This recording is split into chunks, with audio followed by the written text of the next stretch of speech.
Topli žarki pomladnega sonca so že pred dnevi stopili zadnje zaplate snega.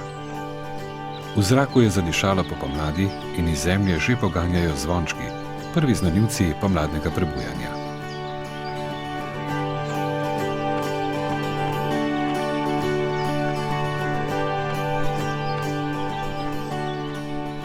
Ob morju se pričenja nov krog življenja, ki bo prebudil tisoče cvetov in vrstov ter v Svatovskem vrtincu povezal neštete živali. Iz naročja Mure bo vzklil nov zarod potomcev, kot že ničkolikokrat pred tem. Vabimo vas na sprehod po bregovih Mure, da si skupaj ogledamo nekaj utrinkov iz tega čudovitega življenjskega kroga.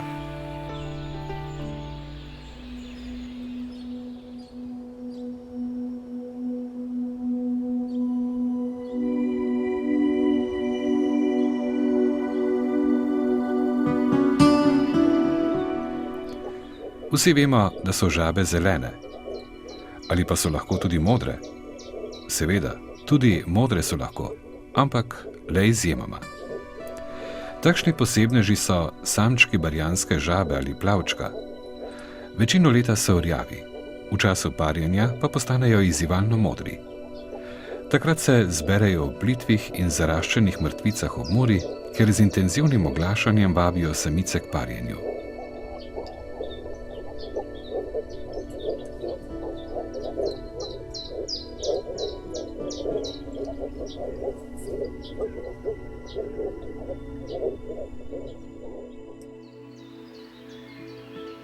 Iz odloženega mresta se kmalu izvali paglavci, iz njih pa se do jeseni razvije novi rod plavčkov.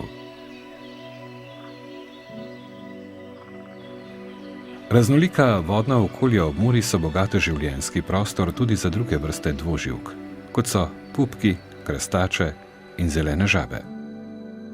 Ko smo s kamero pogledali pod vodno gladino, smo naleteli še na mrest zelene regice.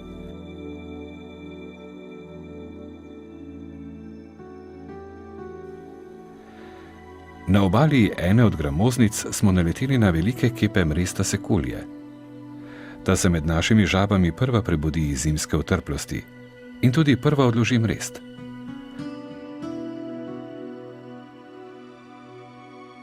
Istočasno lahko opazujemo samčke navadne krastače, ki se šele pripravljajo na parjenje.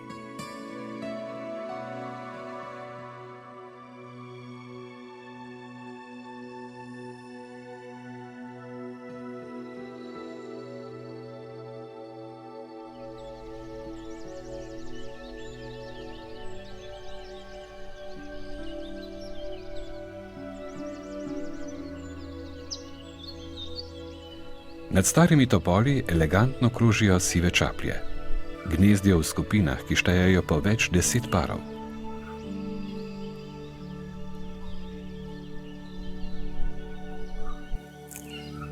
Gnezda spletejo visoko v krošnjah, z valjenjem jajc pa začno zgodaj spomladi, še preden drevje ozeleni.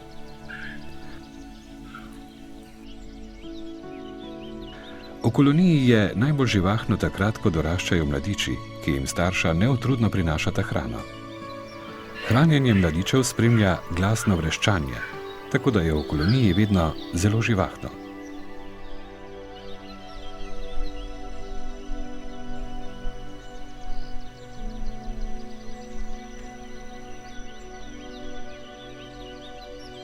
Aktivnost v gnezdih lahko prepoznamo tudi po gozdnih tleh. Rastline so prekrite z belimi iztrebki, med listjem pa najdemo tudi lupine čapljenih jajc.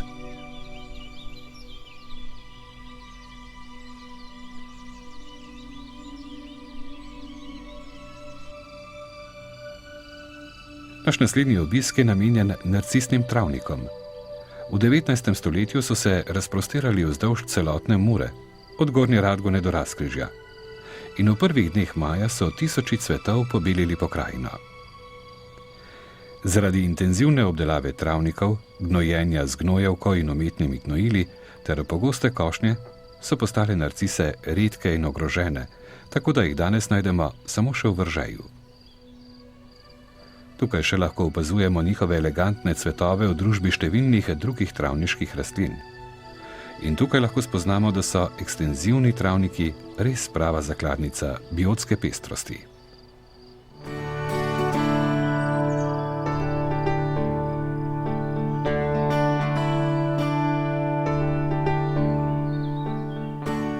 Zanimivi prebivalci travnikov so tudi metulji.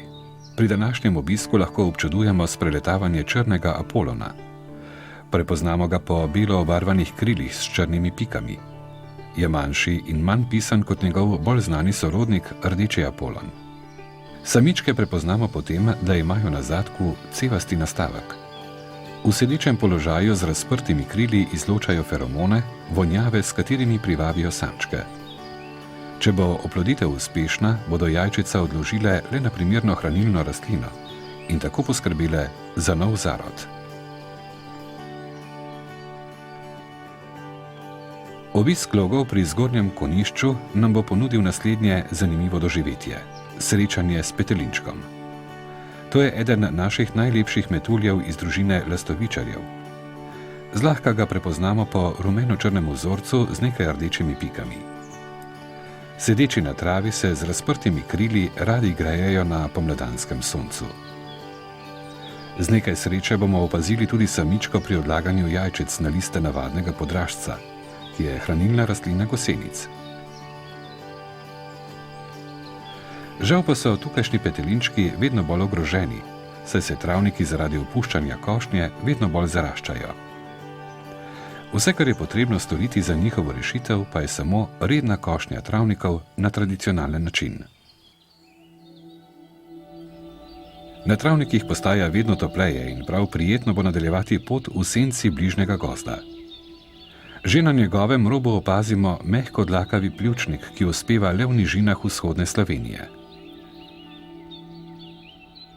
Poplavni logi se razprostirajo vzdolž Mure v obliki ozkega pasu, ki je ostanek nekoč obsežnih nižinskih gozdov.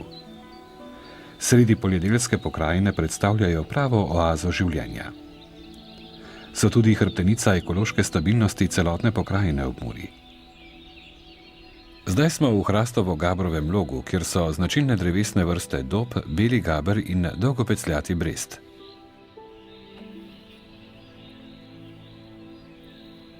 V zraku nas spremlja močan vonj po česnu, ga širi čemaž ali medvedji česen.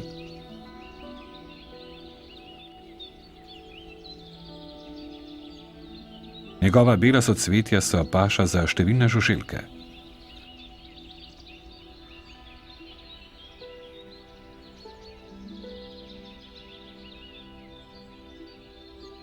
Pisano preprogo cvetje v podrasti dopolnjujeta še rjavo-rdeča krvomočnica in gorska rumenka.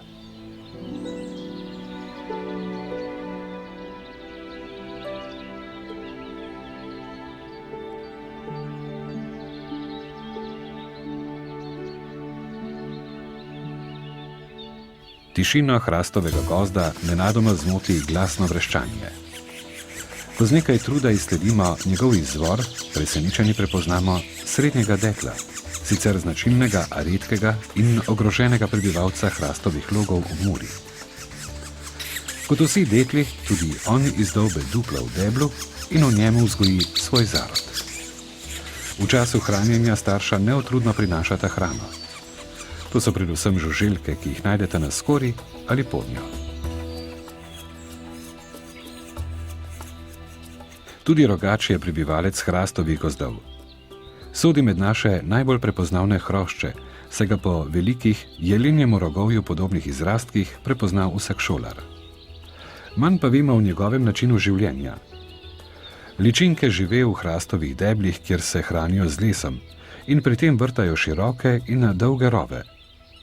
Razvoj od ličinke do odraslega hrošča traja do 4 leta. Med hojo po gozdni poti se počasi približujemo reki.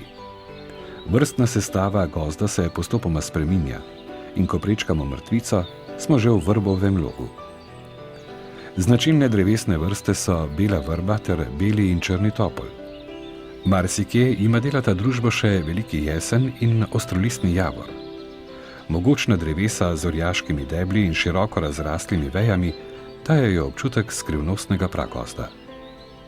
V takšnih razmerah uspeva tudi naša največja lesna goba, živorumeni žveplini lepoljubničar, ki se je razrasel na deblu vrbe.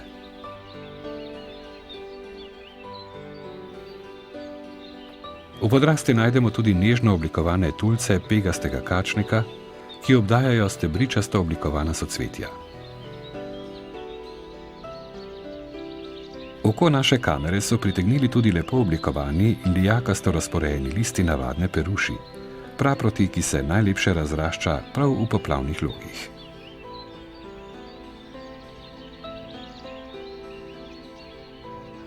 In zdaj smo na obrežju Mure. Tukaj je njena struga z brzicami, tolmuni, prodišči, stranskimi rokavi in mrtvicami.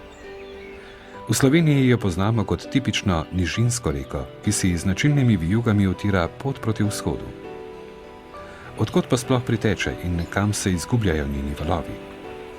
Mura je alpska reka, ki izvira v nizkih turah v Avstriji. To je njen glavni izvir na 1898 metrih nadmorske višine in tu se začenja njena 444 km dolga pot do Legrada na Hrvaškem, kjer se izliva v Dravo.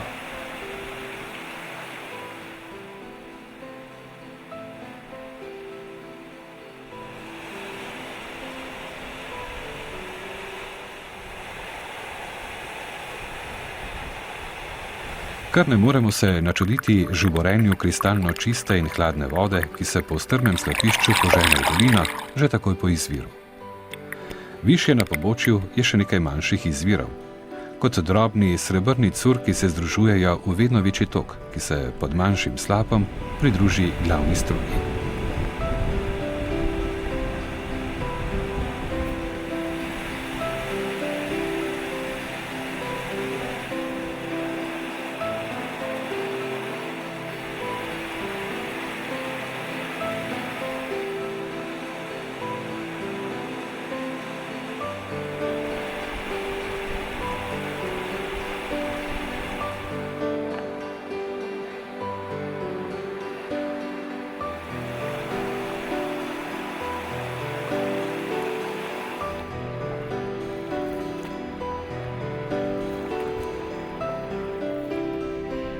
Spet smo pri naši nižinski Muri, med njenimi logi, prodišči in mrtvicami.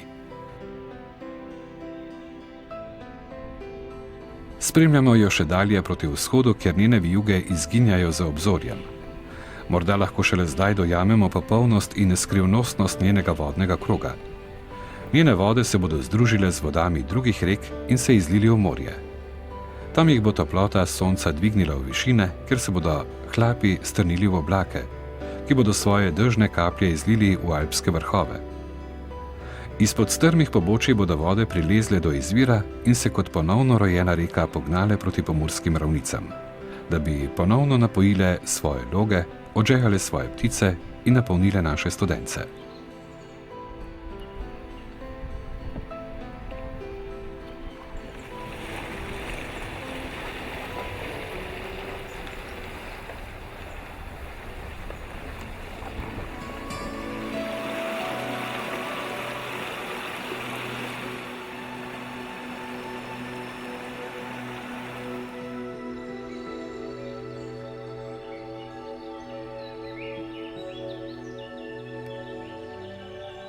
Ta čudoviti vodni krog omogoča ohranjanje izjemnega naravnega bogastva Mure. Tukaj najdemo na desetine različnih življenjskih okolij, v katerih uspeva na stotine rastlinskih in živalskih vrst.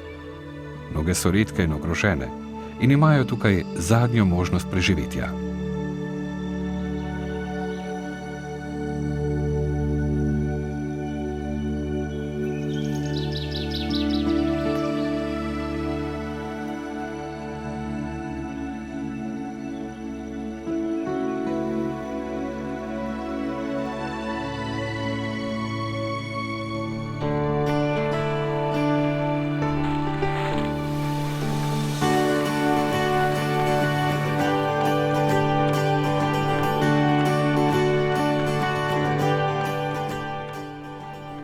Zaradi izjemnega naravovarstvenega pomena je Mura opredeljena kot območje Natura 2000.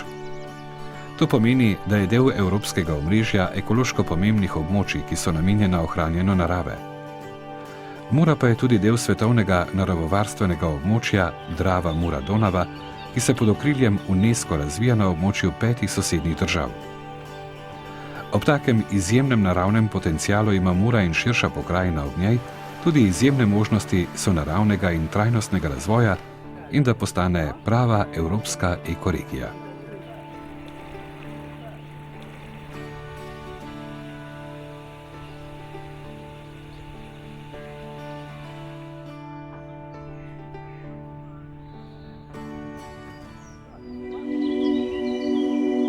Med številnimi ogroženimi vrstami, katerima Mura omogoča preživetje, je tudi vodomec. To je pravi rečni dragulj, kot smaragdno lesketajoča puščica šviga nad reko in nenadoma strmoglavi pod vodno gladino. Ko ga ponovno zagledamo, ima ribo v kljunu. Res nenavaden ribič. Gnezdo si napravi na koncu skoraj meter dolgega rova, ki ga skoplje v strmo peščeno brežino. Tukaj lahko v miru vzredi svoje mladiče. V bližini gnezdilnega rova si izbere nad vodo štrlečo rogovilo, s katero se rad razgleduje po okolici. Strmi in neregulirani bregovi Mure ali njenih stranskih rokavov in mrtvic so njegovo pravo življenjsko okolje.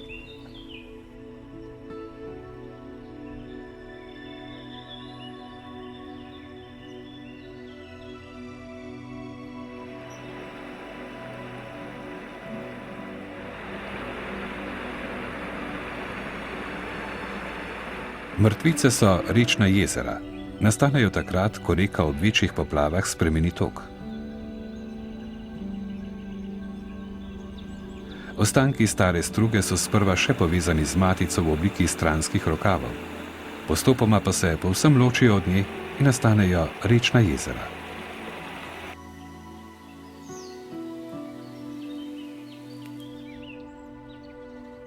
Mrtvice predstavljajo življenjsko okolje dvoživk in številnih drugih organizmov, ki za svoje življenje potrebujejo mirno, stoječo vodo.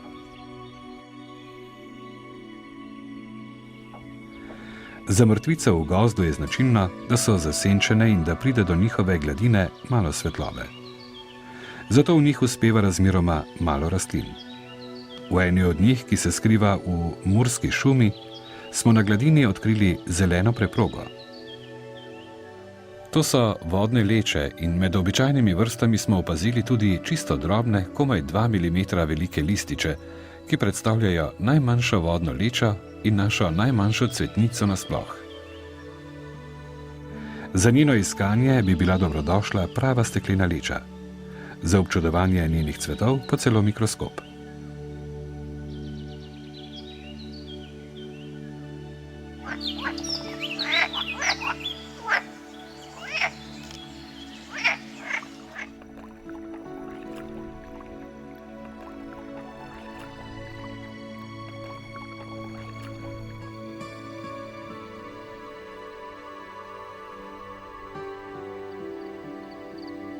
Mrtvice, ki so na prostem, so ves dan obsijane s soncem.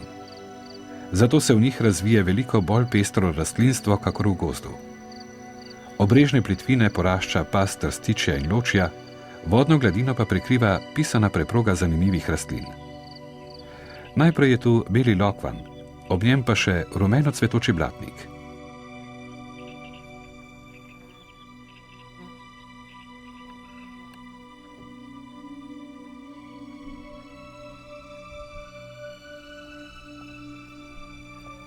Bolj v zavetju obrežja se skriva žabji šejek.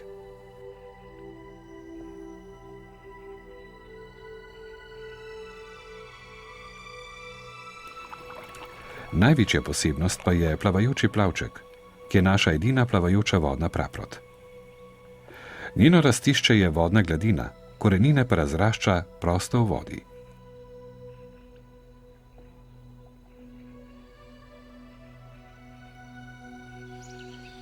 Takšno vodno okolje je pravi raj tudi za žabe, ki se lahko ure in ure v miru grejejo na soncu.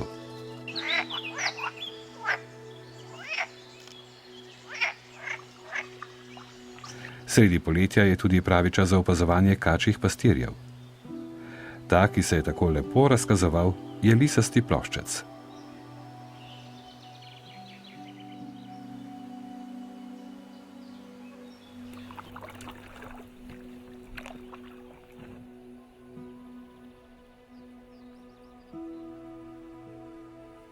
Ostarele in plitve mrtvice so primerno rastišče za vodno škarjico. Ta je res pravi posebnež, saj po obliki spominja bolj na agavo kot na naše običajne rastline. Ozke, zelene liste z bodičastimi izrastki po robu ima razporejene v obliki lijaka, iz spodnjega dela pa izrašča šop korenin, ki lebdijo v vodi. Kadar je voda visoka, so to plavajoče rastline, ki lahko povsem prekrijejo vodno gladino. Ko vode upadejo, nasedajo na blatnem dnu in nadaljujejo z rastjo, kot da bi bile kopne rastline.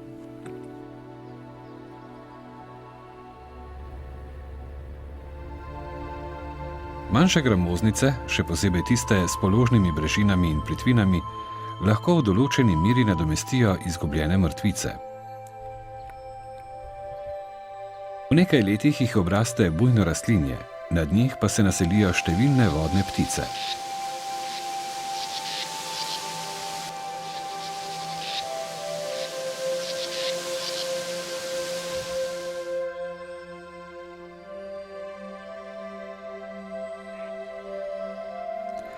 Med običajnimi so race mlakarice, črne liske in labodi.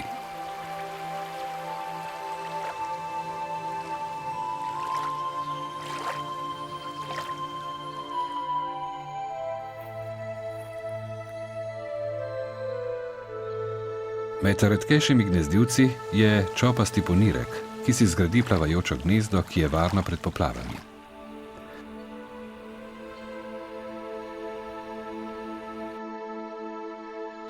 Zanimiv je tudi pogled pod vodno gladino. Med ribami prevladuje lesketajoče obarvani sončni ostriž, ki je bil leta 1887 prenesen iz Amerike v Evropo in se od takrat širi kot invazivna vrsta.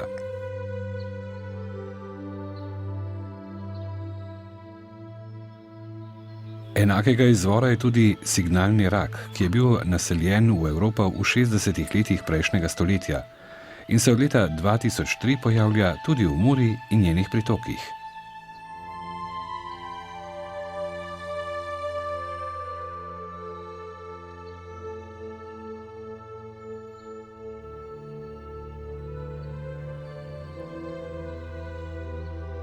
Na obrežjih voda se je razbohotila žlezasta nedotika, doma iz indijskega podkontinenta.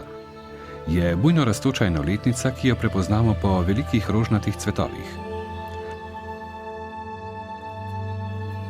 Družbo je dela rumenocvetna kanadska rozga. Invazivne tujerodne vrste izpodrivajo naše, domače, ter lahko postanejo resni zdravstveni, gospodarski in tudi naravovarstveni problem.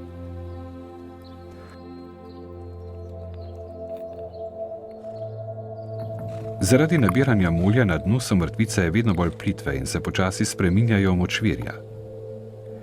Nazadnje postanejo kopno in le še neznatna kotanja spominja na nekdanjo reko. Tako mrtvice postopoma odmirajo in s tem mnoge vrste izgubijo svoje življenjsko okolje.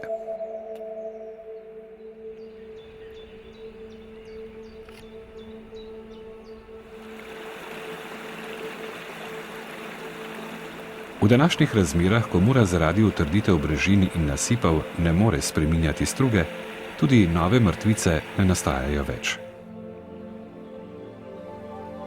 Da bi ohranili tako dragoceno življenjsko okolje, lahko ostarele mrtvice pomladimo tako, da jih poglobimo in povežemo z matično strugo. V zadnjih letih je uspelo s projektom BioMura obnoviti nekaj takih mrtvic, z izgradnjo vodne drče v Muri pa zagotoviti, da voda spet teče po starih strugah.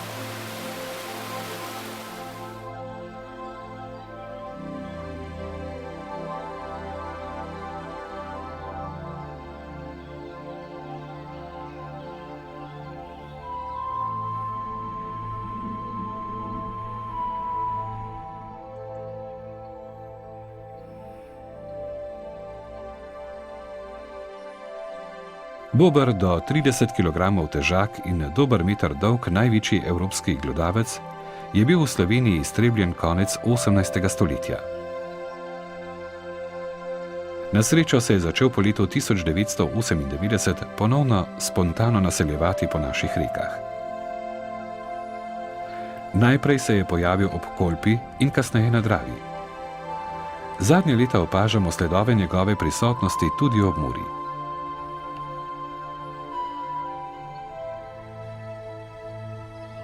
Najlaže ga zasledimo po značilno objedenih podrtih drevesnih deblih. Iz njih zgradi svoje domovanje, bobrišče. Veje in debla zvleče na velik kup na obrežju in si v njem uredi stanovanjsko votlino. Do nje vodi več skritih rovov, ki se pričnejo s podvodnim vhodom.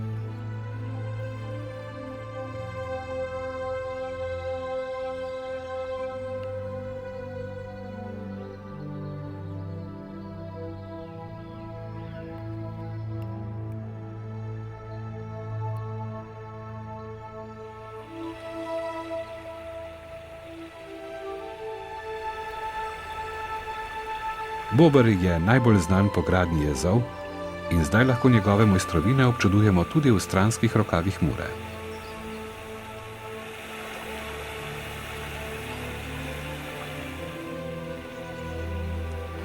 Naš obisk Bobrovih jezov je potekal v znamenju prihajajoče jeseni.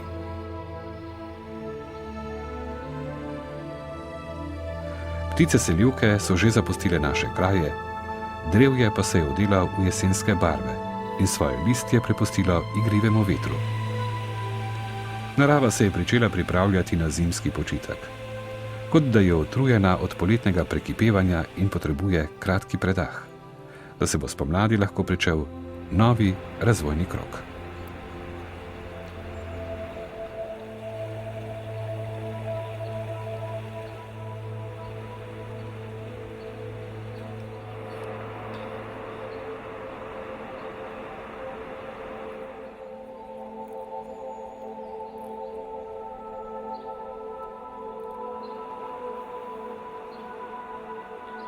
S tem smo končali naš sprehod ob Muri. Vabimo vas, da jo ponovno obiščete, spoznate in doživite in da podprete prizadevanja za njeno ohranitev. Mura je ogrožena in potrebuje prijatelje.